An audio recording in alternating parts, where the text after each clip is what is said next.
यहाँहरू सबैलाई हार्दिक नमस्कार। तत्सम शब्द शुद्ध लेखन अभियानका सन्दर्भमा आज 13औं श्रृङ्खला लिएर यहाँहरू समक्ष उपस्थित भएको छु र संस्कृत व्याकरणको सामान्य ज्ञान ग्रहण गरियो भने त्यसले नेपाली भाषाका शब्दहरू शुद्ध लेख्नलाई केही न केही मात्रामा सहयोग पुर्याउनेछ भन्ने अपेक्षाले यो श्रृङ्खला प्रारम्भ गरिएको हो। र आज संस्कृतमा जुन तत्सम शब्दहरू छन् ती तत्सम शब्दहरूमा लाग्ने स्त्री प्रत्ययको बारेमा केही चर्चा गर्न यहाँ उपस्थित भएको छु। नेपालीमा प्रयोग गरिएका शब्दहरू जो तत्समको रूपमा नेपालीमा आएका छन्, जस्तो निवेदक शब्दलाई स्त्रीलिङ्गी बनाउनु पर्यो भने कसरी बनाउने, शिक्षकलाई कसरी बनाउने, अब धनवान शब्द छ भने त्यसलाई स्त्रीलिङ्गी कसरी बनाउने भन्ने बारेमा यसका आधारहरू स्त्री प्रत्ययमा निर्धारण गरिएका छन्। र विशेष गरेर आकारान्त शब्दलाई आकारान्त भन्दा अगाडि ई थपिएर हुने जस्तो निवेदकबाट निवेदिका त्यस्ता शब्दलाई, अनि धनवानबाट धनवती जस्ता शब्दलाई संस्कृत व्याकरणको स्त्री प्रत्ययमा रहेका केही सूत्रहरूले, नियमहरूले नेपाली भाषामा प्रयोग गरिरहेका यस्ता स्त्रीलिङ्गी शब्दहरू, स्त्रीवाचक शब्दहरूलाई शुद्ध लेख्न र तिनको निर्माण प्रक्रिया बुझ्नको लागि केही न केही मात्रामा सहयोग मिल्नेछ। यसको लागि आजको चर्चामा तिनै स्त्री प्रत्ययको केही संक्षिप्त जानकारी प्रस्तुत गर्न खोजिएको छ। स्त्री प्रत्यय अन्तर्गत अब हाम्रो यो स्त्री प्रत्यय भनेर लघु कौमुदीमा, मध्य कौमुदीमा र सिद्धान्त कौमुदीमा यसको निर्धारण गरिएको छ। स्त्री प्रत्यय भन्नाले सिद्धान्त कौमुदीको स्त्री प्रत्यय प्रकरणमा 79वटा सूत्र र 55वटा वार्तिकहरू पढिएका छन्। वार्तिक भनेको कात्यायनले बनाएका, सूत्र भनेको पाणिनीले बनाएका। यी मूल सूत्र, मूल नियम हुन् र यी सहायक नियमहरू हुन्। यी पढिएका छन्। त्यो मध्येमा अजन्त स्त्रीलिङ्ग प्रकरणमा स्त्री प्रत्ययको विधान र निषेध सम्बन्धी 2 सूत्र तथा तद्धित प्रत्यय प्रकरणमा पढिएका स्त्री प्रत्यय सम्बन्धी 4वटा सूत्र र 2 वार्तिकको अध्ययन भएको पनि पाइन्छ अतिरिक्त रूपमा। अष्टाध्यायीमा भने 4 अध्यायको 1 पाउको 4थो सूत्रदेखि लिएर 4 अध्यायको 1 पाउको 81औं सूत्रसम्मका यी सूत्रहरूले स्त्री प्रत्ययको चर्चा अष्टाध्यायीमा जुन पाणिनीको मूल ग्रन्थ हो त्यसमा यति बीचका सूत्रहरूको त्यहाँ स्त्री प्रत्यय विधान गर्ने सन्दर्भमा चर्चा गरिएका छन्, पढिएका छन्। र स्त्री प्रत्यय भन्नाले संस्कृत व्याकरणमा के आउँछन् त भन्दा टाप, चाप, डाप यी तीनवटै प्रत्ययको चाहिँ आ रहने हो। यो चाहिँ वैदिक प्रकरणको सन्दर्भमा पनि यसले काम गर्छ। टित भएको हुनाले, चित भएको हुनाले, डित भएको हुनाले यो भिन्न भिन्न चाहिँ स्वरलाई, उदात्त अनुदात्त स्वरलाई परिवर्तन गर्नको लागि काम गर्छ भनेर यो पढिएको। आखिरी आ मात्रै पढेको भए पनि हुन्थ्यो। पाणिनीय व्याकरण वैदिक व्याकरणसँग नै सम्बन्ध छ र लौकिक संस्कृतसँग नै सम्बद्ध रहेको हुनाले यसमा यसरी चाहिँ चाप, टाप, डाप भनेर यसरी पढिएको हो। र नेपाली भाषामा हेर्दा आ प्रत्यय भनेर हामीले हेर्न सक्छौँ यसलाई। त्यस्तै संस्कृतमा 3 ई प्रत्यय हुने जुन छन् त्यो ङिप छ, ङिन छ, ङिच छ, यी 3वटा छन्। अब यसमा पनि पितस्वरित, शीतस्वरित र नितस्वरित गर्नको लागि यो स्वरमा भिन्नताको लागि यो यसरी पढिएको हो। अब यसमा ई हट्छ, ङको ङ हट्छ, ङ हटेपछि ई रहन्छ, प पनि हट्छ, स हट्छ, न हटेर ई रहने हो। संस्कृतमा प्रयोग हुने त्यति नै हो। तर यसको वैदिक प्रयोजन, स्वरको प्रयोजन भएको कारणले गर्दा यहाँ ङिप, ङिस र ङिन पढिएको हो। र यसरी आकार र इकार यी 2 प्रकारका स्त्री प्रत्ययहरू देखिन्छन्। त्यसै गरी उङ प्रत्यय छ, उङमा पनि ngको अनुबन्ध लोप हुन्छ, ओ हुन्छ, वामहरू, लक्षणहरू आदि गरेका शब्दहरू छन् जसको प्रयोग चाहिँ नेपालीमा प्रयोग भएको देखिँदैन। अनि ती प्रत्यय छ, युनस्ति भन्ने सूत्रले युवन शब्दबाट ती प्रत्यय गर्छ, युवती हुन्छ, त्यो रस्व चाहिँ युवतीको प्रयोगको सन्दर्भमा यो ती प्रत्यय पनि नेपालीमा युवती भनेर प्रयोग गरिएको देखिन्छ। यो चाहिँ नेपालीमा यसलाई लिन सकिन्छ यसलाई। र अब स्त्री प्रत्यय विधानको लागि संस्कृतमा मूल जुन पुलिङ्गी शब्द छ त्यसको स्त्रीलिङ्गी शब्द बनाउनु पर्यो वा स्त्रीवाचक शब्द बनाउनु पर्यो भने त्यसमा आ प्रत्यय लाग्छ, ई प्रत्यय लाग्छ, उ प्रत्यय लाग्छ र ती प्रत्यय लाग्छ भनेर हामीले हेर्न सक्छौँ। यी प्रत्यय मध्ये नेपालीमा आ प्रत्ययको पनि प्रयोग भएको छ, ई प्रत्ययको पनि भएको छ, अनि ती प्रत्ययको पनि भएको छ, उनको चाहिँ भएको छैन। र यी प्रत्यय विधान गर्ने र नेपालीमा पनि उपयोग हुने र संस्कृतमा पनि बहुप्रयुक्त केही सूत्रहरू छन्, तिनको नियमको बारेमा यहाँ केही संक्षिप्त चर्चा गरौँ। अजादष्टाप भन्ने सूत्र छ। अजादि र अतः अकारान्त शब्ददेखि अकारान्तमा आउने र अजादिकरणमा पढिएका शब्ददेखि टाप हुन्छ, टाप प्रत्ययको आ रहन्छ, यसको रहने आ नै हो। अजादि शब्द गणमा पढिएका शब्द र अकारान्तमा आउने शब्ददेखि टाप हुन्छ, टापको चाहिँ आ रहने हो। अजादि अन्तर्गत अजला अजा, एडक एडा, चट अश्वला अश्वा, चटक चटका, मुसक मुसिका मुसका, बाललाई बाला, बस्सालाई बस्सा, होडालाई होडा, मन्दलाई मन्दा, बिलातलाई बिलाता, यस्ता शब्दहरू अजादिभित्र पर्छन्। त्यस्तै अब खटुवा, खटुवाबाट खटुवा बनाउने अकारान्त शब्ददेखि यहाँ अजको चाहिँ अजा भयो, अज भनेको बाख्रो, अजा भनेको बाख्री भनेको हो। खटुवा शब्द छ, खटुवा शब्ददेखि चाहिँ टाप भएर खटुवा हुन्छ, खटिका भन्ने अर्थमा, सानो खाटलाई खटुवा।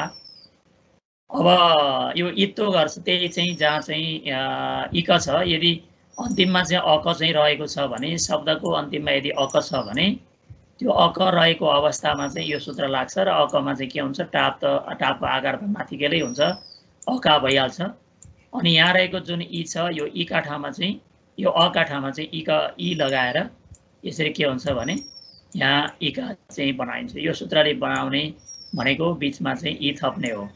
यदि चाहिँ अब यहाँ नेपालीमा कतिपय व्याकरणहरूमा गुरुहरूले के गर्नुभएको छ भने यहाँ इका प्रत्यय भन्नुभएको छ, वास्तविकमा इका प्रत्यय होइन, इका प्रत्यय नभएर यहाँ चाहिँ ई बिचमा आएको रिप्लेस भएको छ। अन्तिममा स्त्रीवाचक प्रत्यय भनेको ई लागेको हो। यदि अक छ भने अकका ठाउँमा इका ई रहन्छ, अका ठाउँमा ई हुन्छ भन्ने यो विकार गरिदिएको हो, यहाँ रिप्लेस गरे हो, बडा विकार सन्धि भएको यसमा। अब यदि प्रत्यय टाप प्रत्ययको आकार पर भएमा यदि पछाडि चाहिँ टाप प्रत्यय भएको छ भने त्यो प्रत्यय सम्बन्धी अक चाहिँ अगाडि चाहिँ अक छ, प्रत्यय सम्बन्धी आकार, जस्तो हडबुल त्रिज्याको चाहिँ हडबुलको बुको चाहिँ अक हुन्छ। नायक आयो, नायकबाट चाहिँ नि धातुबाट हडबुल भयो, हडबुलको बु रह्यो, बुका ठाउँमा अक भएर नि अक हुन्छ हो। त्यस्तो अवस्थामा नै अक हुन्छ, आयादेश भएर नायिका हुन्छ। अब यसलाई नायिकालाई नायिका बनाउन कसरी बनाउनु त पर्यो भन्दा त्यहाँ जुन चाहिँ ना य क छ नि, त्यो यको अका ठाउँमा ई भयो, नाई भयो, अनि त्यसपछि चाहिँ कको चाहिँ पछाडि चाहिँ टाप प्रत्ययको आ रहेर नायिका यसरी भएको हो। यसरी शब्द बन्दा चाहिँ यसलाई यो चाहिँ यसरी बनेका शब्दहरूमा यी चाहिँ ह्रस्व लेखिन्छ। कतिपय यस्तो सन्दर्भमा यी दीर्घ लेख्ने कि ह्रस्व लेख्ने कि भन्ने पनि यो विद्यार्थीहरूमा र केही शिक्षकहरूमा नि यस्तो भ्रम पर्न सक्छ। सामान्यतया चाहिँ निवेदिका, शिक्षिका, प्रकाशिका, संवेदिका राखेको चाहिँ इका जुन छ, इका चाहिँ त्यो स्त्रीवाचक इका चाहिँ ह्रस्व हुन्छ भनेर हामीले हेर्न सक्छौँ। र त्यो ह्रस्व कसरी किन भएको त भन्ने आधार चाहिँ यही सूत्रले चाहिँ इकार गरे हो, यसलाई इत्तो गर्छ। जस्तो नायक टाप हुन्छ, नायक आ हुन्छ, नायिक आ हुन्छ, अनि पछि नायिका सु हुन्छ, अनि पछि गएर नायिका यसरी बन्या हो। शब्द बन्दा चाहिँ यसको शब्द क्रम यसरी छ।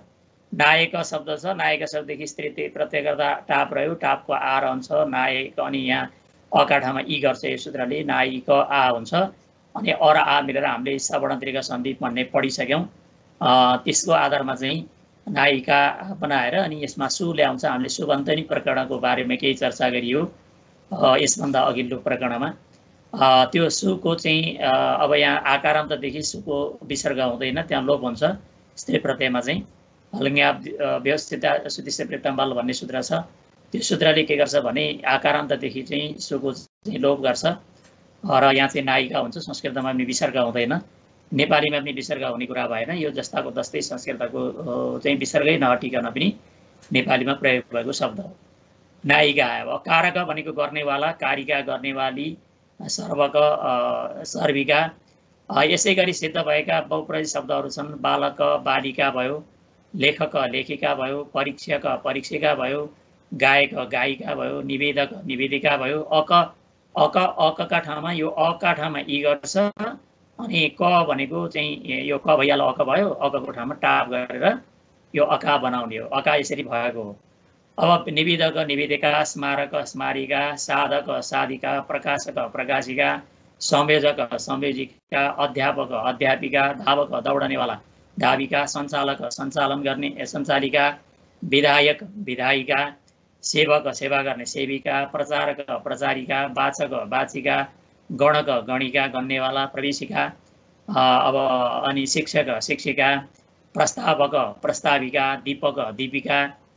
यसरी चाहिँ नेपालीमा प्रयोग भएका यस्ता इका अन्त्यमा लागेका शब्दहरूमा जुन इ छ, यो इ चाहिँ ह्रस्व लेख्ने आधार के हो त भन्दा यही सूत्रले ह्रस्व इ गरेको छ। ह्रस्व इ गरेको कारणले गर्दा इ ह्रस्व लेखिन सकिन्छ भन्ने यो वर्णविन्यास सम्बन्धी पनि ज्ञान भयो भने अब हामीले यसको शब्दको संरचना कसरी भएको छ त, अब नायिकालाई कसरी नायिका बनाएको होला, यसको आधार के होला भन्ने आधारमा हेर्नु पर्यो भने यो सूत्रले अजात स्टाफले चाहिँ यो माथिल्लो सूत्रले अकार अन्त्यमा भएको कारणले गर्दा यो कारकमा आ भयो, अनि त्यसपछि अक भएको कारणले अकाठमा इ भएर यसमा यस्ता रूपहरू सिद्ध भएका हुन्। अब त्यस्तै के छ, ऋकार अन्त्यमा आउनेछ र यदि अन्त्यमा रि छ वा न अन्त्यमा आउनेछ भने त्यसको ठाउँमा गिप प्रत्यय हुन्छ। जस्तो चाहिँ कर्तीबाट अब कर्तृकर्ता चाहिँ यसरी आउँछ। अब नेत्री महिला नेत्री भनिन्छ, नेपालीमा भन्दा चाहिँ महिला नेत्री भनिन्छ। नेताको स्त्रीलिङ्गी शब्द नेत्री हो। अब यस्ता अर्थमा चाहिँ नेत्री यसरी प्रयोग गर्नुपर्ने हो। यो चाहिँ अब नेपालीमा यो नेत्री शब्दको प्रयोग भइरहेको देखिन्छ। नेत्री शब्द हो, नेता शब्द हुन्छ, यसरी चाहिँ पुलिङ्गमा नेता हुन्छ। अनि त्यो ऋका ठाउँमा चाहिँ ऋकारान्त यदि शब्द छ भने निप हुन्छ, निपको इ रहन्छ। और रि र इको चाहिँ बिचमा हामीले जुन यण सन्धि भनेर पढ्यौँ, यण सन्धि भएर नेत्री भएको हो। यस्तै तरिकाले चाहिँ अरू पनि शब्दहरू आएका छन्। यदि नकारान्तमा दण्डिन हुन्छ, विद्यार्थिनी हुन्छ, राज्ञी हुन्छ। यो तरिकाले यसमा चाहिँ हेर्न सकिन्छ। विधात्री हर्ती, दात्री दात्री संस्था भनिन्छ। अब स्त्रीलिङ्गी अर्थमा दात्री भयो। मनोहारिणी, कामीबाट कामिनी भयो। कामी भनेको चाहिँ अब इच्छित भन्ने अर्थमा, कामिनी भनेको चाहनेवाली भन्ने अर्थमा चाहिँ। मनोहारिणी यो स्त्रीलिङ्गी अर्थमा। मानिनी, गुणिनी, मालिनी, मालिनी पनि छन्द छ। अब यस्तो अर्थमा चाहिँ यो मालीबाट मालिनी आयो, गुणीबाट गुणिनी आयो, मानीबाट मानिनी आयो, कामीबाट कामिनी आयो, मनोहारीबाट मनोहारिणी भयो। किन यो ह्रस्व भएको त भन्दा इन प्रत्यय हुन्छ। जस्तो यहाँ के छ, यहाँ चाहिँ इन छ। यो इन अन्त्यमा हुने भएको हुनाले जस्तो यसमा चाहिँ मनोहारिन, कामिन, मानिन, गुणिन, मालिन भनेको प्रातिपदिक हो। त्यसको चाहिँ पुलिङ्गेमा चाहिँ मनोहारी, कामी, मानी, गुणी, माली यस्तो बन्छ। र त्यसको स्त्रीलिङ्गी बनाउनु पर्यो भने अब यहाँ चाहिँ के हुन्छ, इन अन्त्यमा न अन्त्यमा हुने भएको हुनाले त्यसदेखि चाहिँ निप प्रत्यय भएर इ भएर यसरी हामीले बनाइएको हो। यसलाई पनि हामीले चाहिँ हेर्न सक्छौँ। अब त्यस्तै कतिपय शब्दहरू छन्, जामात्री, भ्रातृ आदिका र सबैका स्त्री प्रत्यय हुँदैन। यसलाई चाहिँ निषेध गर्छ। फेरि पितृ, भ्रातृ, जामात्री यी शब्ददेखि चाहिँ स्त्री प्रत्यय निषेध गर्छ। अब यदि उक प्रत्यय छ, उक भनेको चाहिँ के हो, उक भनेको चाहिँ यो प्रत्याहार हो। उ रे ले वर्णको संज्ञा भएका प्रातिपदिक शब्ददेखि स्त्रीत्व विवक्षामा के हुन्छ, ङिप प्रत्यय हुन्छ, ङिपको इ रहन्छ। जस्तो भवती भनेको चाहिँ भवती भिक्षाम देही। अब यस्तो अर्थमा चाहिँ भवती हुनेवाली भन्ने अर्थमा यो आउँछ। अब चाहिँ भवतु अब चाहिँ यो चाहिँ भवत शब्द हुन्छ। भातिर डबतुले डबतु प्रत्यय भएर भवतु यस्तो भवत हुन्छ।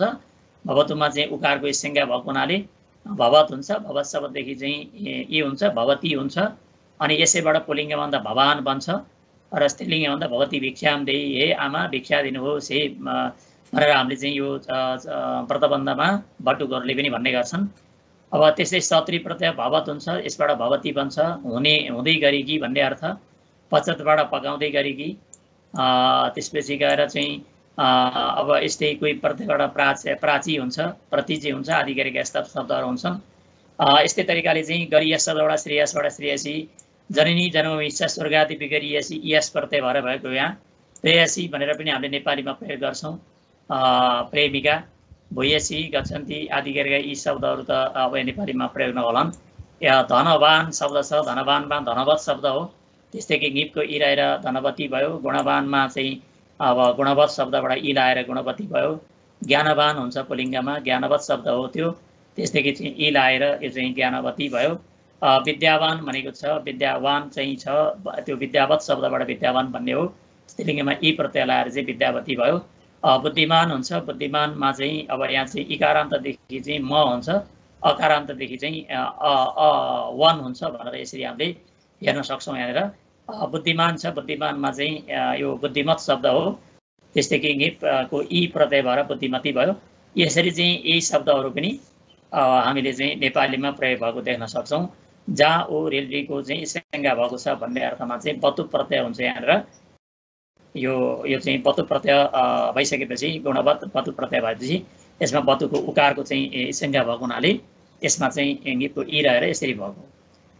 अब कतिपय चाहिँ ढाँडा द्वैसज दग्नया मात्र तय ठक ठय कया कुरापह, यो सूत्र छ। यो सूत्रले चाहिँ फलानु फलानु प्रत्यय अन्त्य भएको खण्डमा के हुन्छ, ङिपको इ प्रत्यय गर्छ भनेको छ। यो प्रत्यय चाहिँ जस्तो ढ प्रत्यय हुन्छ, अण प्रत्ययका नि नेपालीमा प्रयोग आएका छन्। अब अँ प्रत्ययका नि आएका छन् केही। द्वैस दग्नया मात्र तयाको अब द्वितीय तृतीय यस्ता तरिकाले चाहिँ अब यो आउँछन्। र धेरै जसो चाहिँ अण र अँ ढ प्रत्ययका चाहिँ केही चाहिँ हामीले हेर्न सक्छौँ। यो चाहिँ जस्तो कुम्भकारी आयो, कुम्भकारी भनेको यो यस्तो सन्दर्भमा प्रयोग भएका छन्। ठ्याक्कै चाहिँ अब यसको नेपालीमा प्रयोग भएको देखिँदैन। अब यसका जस्तो कुमारबाट कुमारी भयो, त्रिलोकबाट त्रिलोकी भयो, यो यस्ता कतिपय शब्दहरू छन्। यस्ताबाट हेर्ने अब चाहिँ यी शब्दहरूबाट हेर्न सकिन्छ।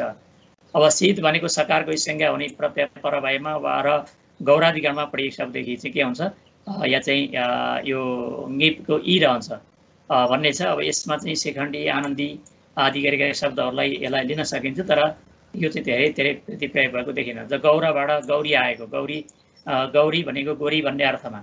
यसरी चाहिँ गौरा छ, गौराबाट चाहिँ शिल्पिनी सुन अब यसरी चाहिँ प्रत्यय भएर बुन आदि प्रत्यय भएको सन्दर्भमा चाहिँ सुन आदि प्रत्यय भएको सन्दर्भमा यहाँ चाहिँ के हुन्छ भने ङिस आदि यो त्यस्तो अन्तमा शब्ददेखि ङिस प्रत्यय भएर ङिसको इ रहेर चाहिँ गौरी आदि शब्दहरू बन्छन्। अब पुल्लिङ्गको युगमा चाहिँ के हुन्छ भने यदि योगमा ङिसको इ प्रत्यय हुन्छ, जस्तो गोपबाट गोपी आयो, यहाँ इ भयो। गणकबाट गणकी आयो, देवकाबाट देवकी आयो, रेवतबाट रेवती आयो। यस्तो तरिकाले यसलाई हेर्न सकिन्छ। जस्तो इन्द्र इन्द्राणी, वरुण भवानी, हामीले भवानी पनि हेर्छौँ, अनि हिमानी पनि हेरेका छौँ। अब यस्ता शब्दहरू चाहिँ हामीले नेपालीमा चाहिँ जस्तो हिमानी पढेका छौँ, भवानी भनेर पढेका छौँ, यो बुझिरहेका छौँ। अब यस्ता शब्दहरूमा चाहिँ यहाँ अब अनुकागम र इ प्रत्यय पनि भएर यस्तो सिद्धिएको छ। यो चाहिँ सिद्ध हुन्छ नि यो बरु। अब ङिन आदि प्रत्ययको चाहिँ त्यति धेरै देखिन्न, तर नरबाट चाहिँ नारी भएको देखिन्छ। अब नर नृ शब्दबाट इ प्रत्ययबाट ङिनको इ र प्रत्यय रहेर चाहिँ नारी यसरी भन्छ। नारीमा नृको चाहिँ वृद्धि भएर नारी हुने हो। अनि इवन शब्द छ, इवन शब्ददेखि चाहिँ ती प्रत्यय भएर चाहिँ नकारको यहाँनिर लोप हुन्छ, नकारको लोप हुन्छ र युवती यसरी रूपहरू बन्छ। यो चाहिँ अब स्त्रीलिङ्गीमा यो दीर्घ पनि भएको देखिन्छ र यो चाहिँ युवनस्तीले गरेको जुन हो यो चाहिँ ती प्रत्यय चाहिँ ह्रस्व हुन्छ। यो चाहिँ यो संस्कृतका स्त्री प्रत्ययका सन्दर्भमा आएका यी केही कुराहरू नेपाली भाषाको लागि सामान्यतया केही न केही उपयोग हुन सक्नेछन् र यिनले नेपाली भाषाको समृद्धिको लागि र शुद्धिकरणको लागि केही न केही भूमिकाले निर्वाह गर्न सक्छन्। भन्ने अपेक्षासहित आजको यो 13औं श्रृङ्खलाबाट यहाँहरूसँग पुनः भेट्ने बाचासहित आजलाई बिदा चाहन्छु। धन्यवाद, नमस्कार।